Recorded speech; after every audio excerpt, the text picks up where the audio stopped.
Assalamualaikum students, I hope you all are fine and doing well. So class 4, today we are going to read our second chapter which names is Pip meets a convict. Convict किसे कहते हैं students? Convict कहते हैं कैदी को and पिप जो है वो प्रॉबेबली एक बच्चे का नाम है या एक लड़के का नाम है. ठीक है, तो सबसे पहले हम वर्ड्स टू नो पढ़ेंगे. The first word is battery, a fort, means किला.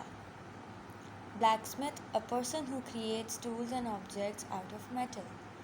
वो शख्स जो औजार बनाए किससे? मेटल से. ऑब्जेक्ट्स या कोई भी चीज़ मेटल से, लोहे के ज़रिए कोई भी औजार या कोई भी चीज़ बनाए. ठीक है. चर्च यार्ड किसे कहते हैं? The area around the church use to burials usually full of टॉम्बस्टोन्स.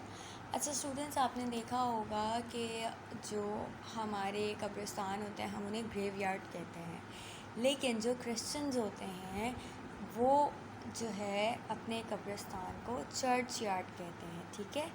और टॉम्बस्टोन का मतलब होता है कि उनकी जो कब्र पे एक पत्थर सा लगा हुआ होता है जिसमें उनका नाम और ये सारी चीज़ें लिखी होती हैं, तो उसे टॉम्बस्टोन कहते हैं.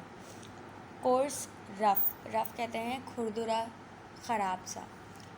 कन्विक्ट, प्रिजनर, कैदी.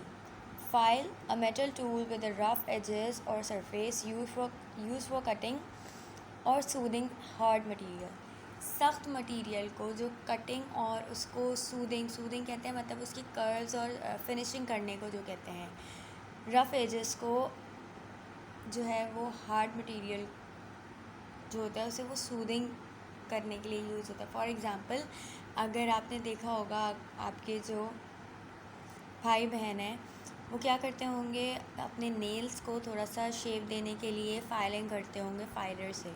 तो इसी तरह वो एक मेटल का होता है और वो कटिंग और सूदिंग यानी शेपिंग के लिए काम आता है.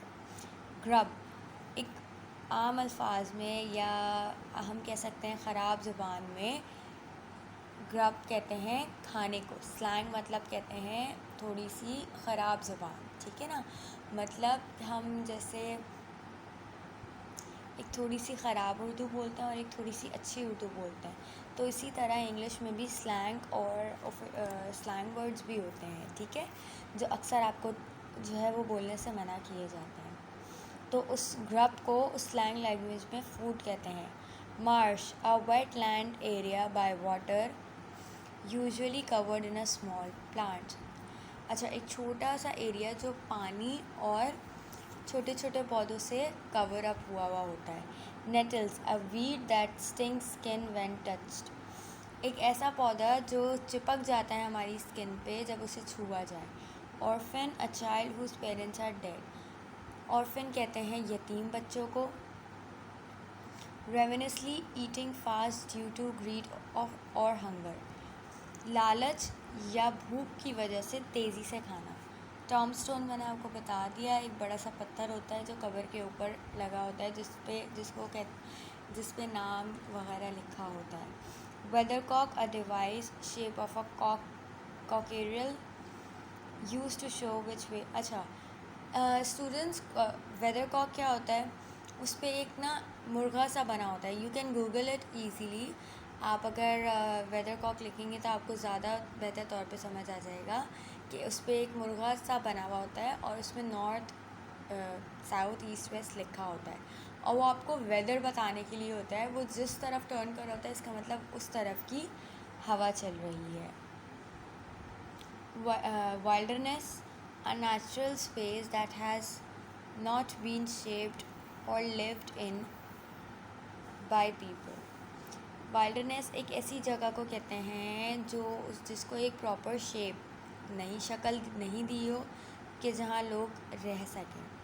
Now we are going to read our chapter. I am not going to read line by line, लेकिन मैं इतना आपको कर दूँगी कि आपको ये चैप्टर समराइज़ हो जाएगा. सो स्टूडेंट्स, फर्स्ट पैराग्राफ में जो है वो उस बच्चे का नाम बताया हुआ है कि उसकी फैमिली का जो नाम होता है वो फिलिप होता है और उसका नाम फ़िलिप होता है। लेकिन क्योंकि एज ए चाइल्ड उसे वो नाम बोलने में मुश्किल होती है तो वो अपने आप को पिप कहना शुरू कर देता है, और जब वो अपने आप को पिप कहता है तो उसके आसपास जितने लोग होते हैं वो उसे उसी नाम से बुलाने लगते हैं, लेकिन उसका नाम पिरिप होता है। क्यों? क्योंकि यही नाम उसके फादर ने उसको बताया था, और उसके फादर की जो टॉम स्टोन था, यानी उनकी जो तख्ती थी नाम की, उस पर भी यही नाम लिखा हुआ था, और उसकी बहन ने भी यही नाम बताया था, जो कि एक ब्लैक स्मिथ से जिसकी शादी हुई हुई थी। ब्लैक स्मिथ किसे कहते हैं स्टूडेंट्स, आप यहाँ पे देख सकते हैं, ठीक है। नाउ वो कहाँ रहते थे? एक मार्शी एरिया में रहते थे जो रिवर के करीब ही था। मार्शी एरिया, मार्श किसे कहते हैं? तो मार्शी एरिया से अंदाज़ा आप लगा सकते हैं कि वो किस जगह की बात कर रहे होंगे, और जो समंदर से कुछ ही दूरी पर था। एक दिन वो पिप जो था, वो लड़का या हम बच्चा भी कह सकते हैं, वो चर्च यार्ड के में खड़ा हुआ था और अपने पेरेंट के टॉम स्टोन को देख रहा था, और उसको काफ़ी देर तक घूरे जा रहा था। और बहुत एक सर्द सी शाम थी जिसमें वो खड़ा हुआ और कुछ सोच रहा था, और सोचने के साथ साथ ही अपने फादर की कब्र को बहुत ध्यान से देख रहा था। The grey land and the grey sky made me feel sad. I suddenly realized that I was an orphan and I began to cry. जब उसने देखा कि आसमान और जो ज़मीन था उन दोनों का ही कलर ग्रे हो गया, और वो इसी सोच में गुम अफसरदा खड़ा हुआ था, फिर उसे अचानक से इस बात का एहसास हुआ कि वो यतीम हो चुका है, और ये सोचने के साथ ही वो रोना शुरू हो गया। वो रो रहा था, इतने में पीछे से एक आवाज़ आई, hold your noise, cried a terrible voice. बहुत ही खौफनाक अंदाज में एक शख्स ने उसको बोला कि अपना रोना बंद करो, आवाज़ बंद करो। It came from a man who had just stepped out from behind a gravestone. Keep still, or I'll cut your throat. वो जो आदमी था वो उसी वक्त छलांग लगा के जो है वो आया होता है और कहता है कि सीधे खड़े रहो वरना मैं तुम्हारा गला काट दूँगा। वो जो शख्स था, अब उसकी अपीयरेंस के बारे में इस पैराग्राफ में बताया गया है, जो कि बहुत ही ख़तरनाक दिखाई दे रहा था। उसके फटे पुराने कपड़े थे, उसके पाँव जो है वो भी ज़ंजीर से बंधे हुए थे, उसकी शर्ट भी फटी हुई थी, और उसने सर पे एक जो है वो रुमाल सा कपड़ा जो है वो बांधा हुआ था, और पूरा मिट्टी में लदा हुआ था। इवन उसके दांत भी जो हैं वो कहीं कहीं से जो है वो थोड़े से टूटे हुए थे, और वो बहुत बुरी तरीके से कांप रहा था। Oh, don't cut my throat sir, I pleaded in terror. वो जो छोटा सा बच्चा था वो खौफ के मारे जो है वो गिड़गिड़ाने लगा कि प्लीज़ मेरा सर नहीं काटिएगा। फिर वो आदमी उससे उसका नाम पूछता है कि तुम्हारा नाम क्या है? वो कहता है पिप। वो कहता है once more, said the man staring at me louder. वो उससे दोबारा घुर्रा के पूछता है कि दोबारा से बताओ, क्योंकि उसे समझ नहीं आता। तो वो डरते डरते कहता है पिप, पिप सर। और फिर वो जो आदमी होता है वो उससे पूछता है कि तुम जो है वो कहाँ रहते हो, मुझे बताओ, पॉइंट आउट करके, यानी इशारा करके। वो बताता है I pointed to our village lay a mile from the church. 1 मील की ही दूरी पे जो उसका विलेज था वो उस तरफ इशारा करता है, और फिर जो है वो आदमी उसे गौर से देखता है और उसे जो है वो उल्टा करके पकड़ लेता है। अपसाइड डाउन मतलब उल्टा करके पकड़ लेता है, और उसकी जो है वो जेबें खाली करता है, और उसकी जेब से सिर्फ़ एक उस बच्चे की जेब से सिर्फ़ एक रोटी का टुकड़ा निकलता है, डबल रोटी का या रोटी का टुकड़ा निकलता है, जो वो जल्दी से उठा के खाना शुरू कर देता है, और उस बच्चे को वो जो टॉम स्टोन होता है ना स्टूडेंट्स, उसके ऊपर बिठा देता है। अब जब वो उसके ऊपर बिठा देता है और कपकपाते हाथों, ट्रैम्बलिंग कहते हैं कपकपाते हाथों से उसको जल्दी जल्दी, रेवेनसली मतलब जल्दी जल्दी, लालच में या भूख की शिद्दत से खाना खाना, ठीक है। Now look here said the man, where are your parents. वो कहता है अब मेरी बात सुनो कि तुम्हारे जो है मदर फादर कहाँ हैं। वो कहता है there sir. The man jumped and made a short run but then stopped and looked over his shoulder. There, sir, I timidly said, pointing to the tombstone. अच्छा, जब स्टूडेंट्स जब वो बच्चा कहता है ना कि देयर सर, तो वो जो आदमी होता है ना वो भागना शुरू कर देता है, लेकिन फिर वो देखता है अपने शोल्डर की तरफ, राइट शोल्डर और मे बी लेफ़्ट शोल्डर, जब वो नज़र घुमाता है और देखता है तो उसे पता चलता है कि वो कब्र की तरफ उनकी इशारा कर रहा होता है। जब उस ओल्ड मैन को पता चलता है कि जो है वो बच्चा अपने फादर और मदर की कब्र की तरफ इशारा कर रहा है, तो वो जो मैन होता है वो कहता है ओह अच्छा। फिर उसे समझ आता है कि इसके मदर फादर जो हैं वो मर चुके हैं। So who do you live with, तो तुम किसके साथ रहते हो, और अगर मैं तुम्हें ज़िंदा रहने दूँ, जो कि मैंने अभी सोचा नहीं है, मैं अपना दिमाग में सोच रहा हूँ।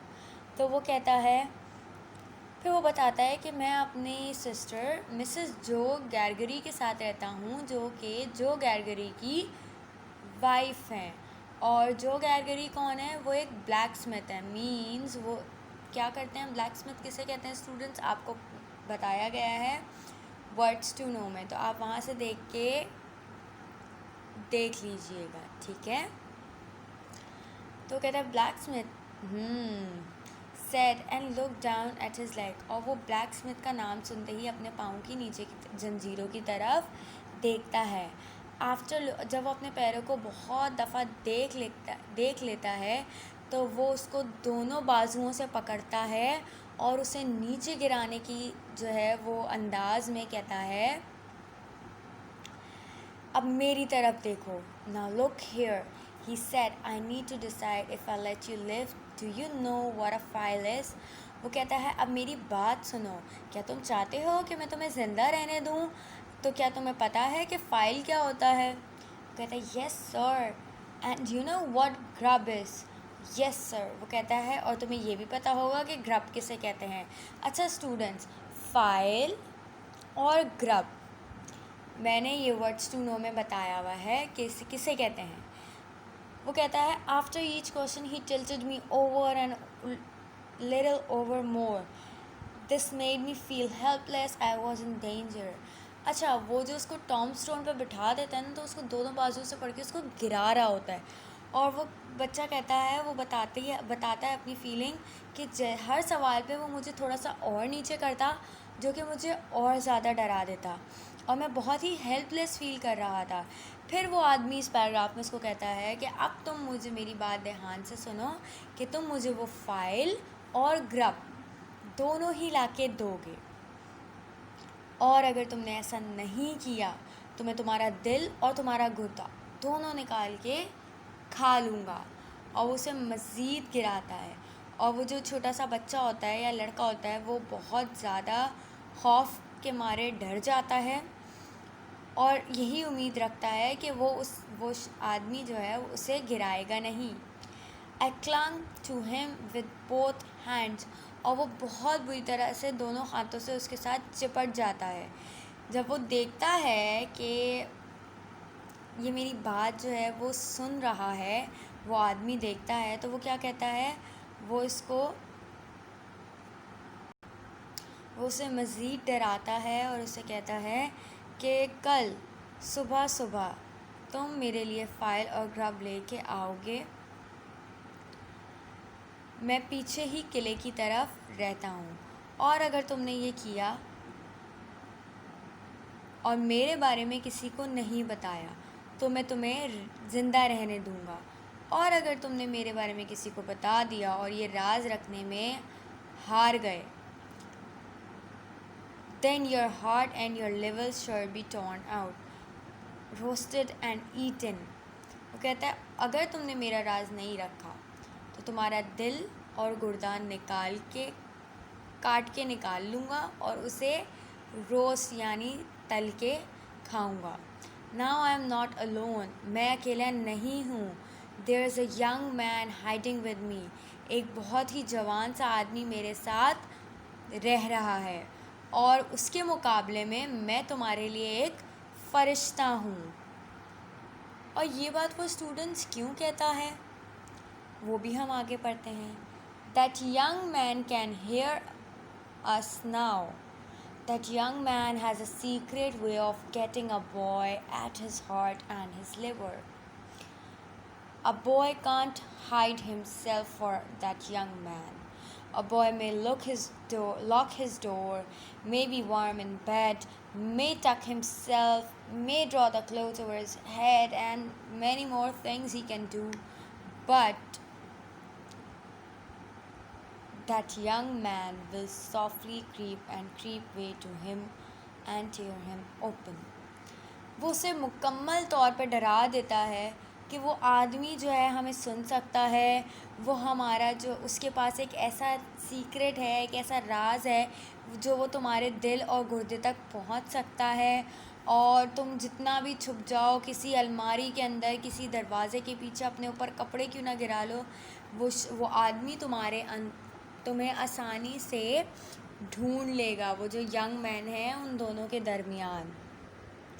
I am keeping that young man from harming you at present moment with great difficulty. I find it very hard to hold that young man off your inside. Now what do you say? वो उसको कहता है मैं बड़ी मुश्किल से उस आदमी को तुमसे दूर रखा हुआ हूँ ताकि वो तुम्हें अभी जो है वो तकलीफ़ या कोई नुकसान ना पहुँचाए, और बहुत मुश्किल है उस आदमी को तुमसे दूर रखना। और उसने उस बच्चे को इतना डरा दिया था कि वो कहता है I was so frightened but I said that I would get him the file and I would get him what broken bits of food I could, and I would come to him and at the battery early in the morning. Promise on your life, said the man. I promised, and he took me down from the top of the tombstone. Now he went on, remember that promise and remember that young man, get home. Good night, sir, I stammered. It is going to be a long night for me, said he. He looked at the cold, wet, flat marsh. I wish I was a frog or an eel. He hugged his shuddering body in both his arms as if to hold himself together and limped towards the low church wall. He got over it slowly like a man whose legs were numbed and stiff, and then turned round to look for me, and when I saw him turning I was frightened again and ran home without stopping.